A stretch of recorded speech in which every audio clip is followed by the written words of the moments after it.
Les jumeaux de Charlène et Albert de Monaco ont participé activement aux festivités pour le 100e anniversaire de leur grand-père, Régnier III. Ce mercredi 31 mai 2023, ils étaient notamment chargés de découper le gâteau, une tâche ardue pour laquelle ils ont bénéficié d'idées et de bienveillance.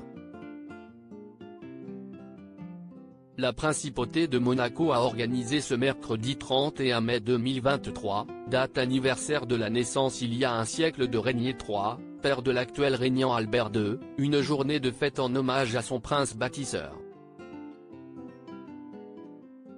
Cette journée marque le coup d'envoi d'une série d'événements marquant le centenaire tout au long de l'année, avec notamment des expositions retraçant la vie du souverain, décédé en 2005 à l'âge de 81 ans. Défilé de voitures anciennes, issues de la collection de Régnier III, création de street art, lâcher de colombes mais aussi partage d'un gâteau d'anniversaire géant par la famille princière ont ainsi été organisés. Un savoureux mets qui a toutefois donné du fil à retordre. Albert de Monaco, prince souverain de Monaco, a pris la succession de son père il y a 18 ans. Si est-il donc un homme rompu à l'exercice des événements officiels qui a assuré cette journée chargée dans un emploi du temps qui ne l'était pas moins ces derniers temps. En effet, quelques jours auparavant s'est déroulé le 80e anniversaire du Grand Prix de Formule 1 de Monaco, auquel il a assisté avec son épouse et sa famille avec grand plaisir. Pour le 100e anniversaire du prince Régnier, Charlène de Monaco était toujours radieuse, multipliant les sourires depuis le début de la journée. Le soir venu, c'était donc l'heure du gâteau et du feu d'artifice, un moment savoureux auquel les jumeaux du couple, Gabriella et Jacques, 8 ans, ont participé. Cependant, la tâche était ardue comme en témoignent les photos de l'événement. La fillette en robe longue comme sa maman n'a pas caché son visage inquiet quant à la découpe du dessert princier.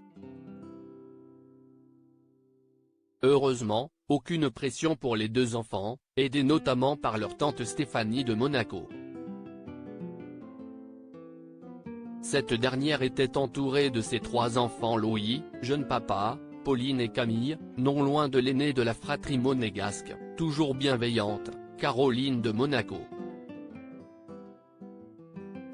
Le rocher en fait Kuma una volta, se trouve à une tranuit, si udaroka. Signifie se retrouver sur le rocher, comme au bon vieux temps. Si est-il le mot d'ordre des festivités organisées pour le 100e anniversaire du prince Régnier III. Il ne manquait jamais une occasion de s'entourer des monégasques à chaque événement important ou à l'occasion du traditionnel cavagnetu, pique-nique des monégasques, en toute convivialité. Si est-il dans cet esprit de partage qu'une journée festive a été organisée sur le rocher afin que petits et grands profitent. Les festivités, proposées par un comité du centenaire présidé par l'une des 2 filles de Régnier III et de la princesse Grace, la princesse Stéphanie, ont été réservées aux monégasques, aux résidents du pays quelle que soit leur nationalité ainsi qu'aux enfants scolarisés à Monaco, qui pouvaient être accompagnés de 2 personnes de leur famille. Plusieurs scènes de spectacle, sur la place du Palais, devant le siège du gouvernement ou le musée océanographique, ont été montées pour l'occasion, avec également des déambulations d'artistes de rue, de clowns ou d'acrobates.